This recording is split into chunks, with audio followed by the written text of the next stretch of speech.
C'est la grande actualité de la journée. Ousmane Sonko face au doyen des juges ce matin. C'est dans l'affaire Sweet Beauté, cher Tidiane. Le leader de PASTEF tempère et demande à ses militants et souteneurs de ne pas l'accompagner. Ousmane Sonko persiste dans la thèse du complot dans cette affaire. Je vous propose de l'écouter. Hier, il s'est adressé à ses militants. Au Sénégalais, qu'il n'y a rien de plus normal, de plus ordinaire que cette convocation, que nous avons souhaité et voulu depuis très longtemps, que nous avons exigé depuis très longtemps, qu'elle intervienne à cette période où nous avions entamé une tournée pour aller à la rencontre des Sénégalais, peu importe. Nous l'avions souhaité parce qu'il faut que ce dossier soit définitivement traité, puisque c'est un dossier vide, absurde. C'est un complot ourdi au plus haut sommet de l'État et nous en avons toutes les preuves et je vous reviendrai très bientôt pour vous en donner un certain nombre d'éléments. Nous l'avons souhaité parce que le pays doit souffler et passer à autre chose. Nous l'avons exigé plusieurs fois. Si vous vous rappelez, il y a 8 mois à peu près, ou un peu plus, oui, un peu plus, j'avais accordé une interview à quelques journalistes et j'étais allé même jusqu'à dire que si le doyen des juges ne me convoque pas pour m'entendre, je refuse désormais d'aller signer le cahier de décharge. Puisque quand vous êtes sous contrôle judiciaire, vous êtes assujetti à un certain nombre d'obligations. Ce n'était pas un déni, ce n'était pas un manque de respect à la justice.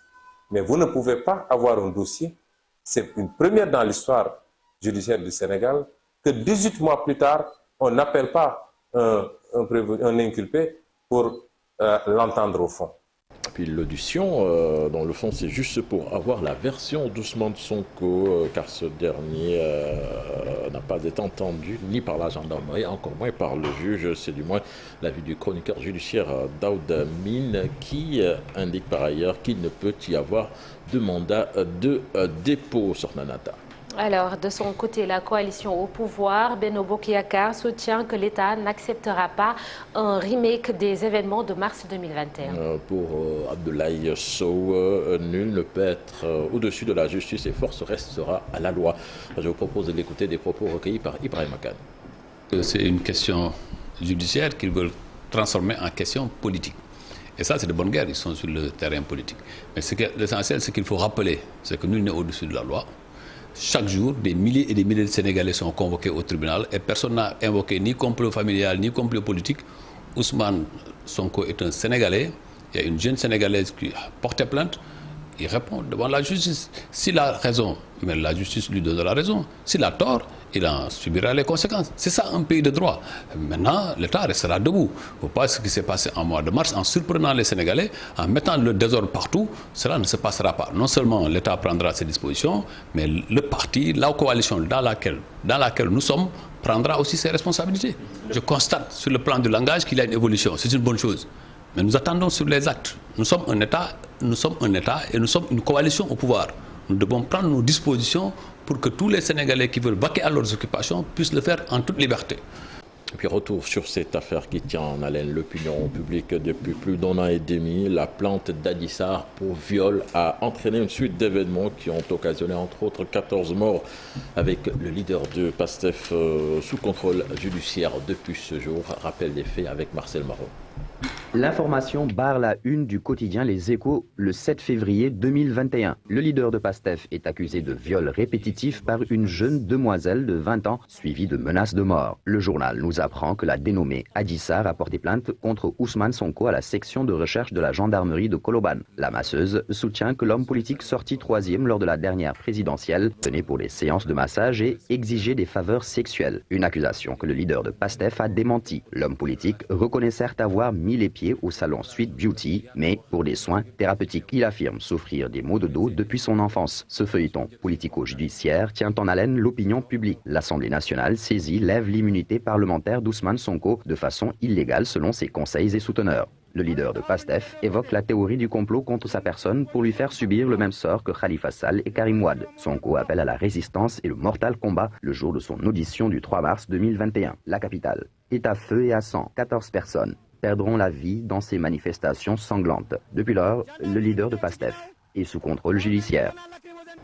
Merci Marcel Sortana. Donc c'était là l'essentiel de l'actualité nationale de ce matin. Et l'actualité au Sénégal revient tout à l'heure en Wolof et ce sera sous forme de brève. Dans la rubrique Un jour au Sénégal, un jour dans le monde, on parle littérature.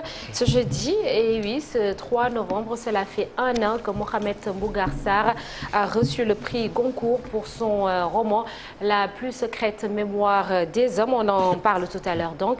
Et puis la grosse actualité du jour, vous l'avez deviné, l'audition du leader du parti Pastef, Ousmane Sonko. Marcel Farba Maroun nous en dira davantage sur l'audition au fond. Et toujours dans la première partie, la revue de presse avec Chérif Dia et la météo du jour signée Oumbi Samb. Mais en attendant, l'actualité hors de nos frontières et nous restons avec Cheikh Tidiane Diao.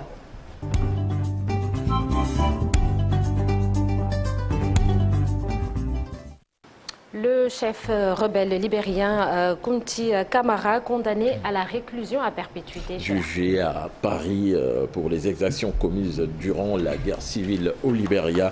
L'ancien chef rebelle du groupe Ulimon, Kunti Kamara, donc, a été déclaré ce mercredi coupable de crimes contre l'humanité et condamné à la réclusion à perpétuité après 3 semaines de plongée dans la guerre civile au Libéria et ses atrocités. Donc la cour d'assises de Paris a rendu donc sa décision concernant l'ex-commandant rebelle en le condamnant à la prison à perpétuité. Donc après plus de 10 heures de délibération, Kunti Kamara a été déclaré coupable de tous les chefs d'accusation retenus contre lui, donc crimes contre l'humanité, complicité de crimes contre l'humanité et de torture et barbarie simple et aggravée. L'ex-rebelle libérien a écouté, il est resté mutique, le visage fermé et il n'a pas eu de véritable réaction. Au Burkina Faso, pour son premier déplacement à l'étranger, Ibrahim Traoré, récemment désigné président de la transition, a rencontré à Bamako son homologue malien qui est venu personnellement l'accueillir à sa descente d'avion. Rien n'a filtré, mais la lutte antiterroriste devrait être au cœur des échanges. Ce sont 2 chefs d'État, donc en treillis, qui se sont salués sur le tarmac de l'aéroport de Bamako. L'image est forte et pleine de symboles.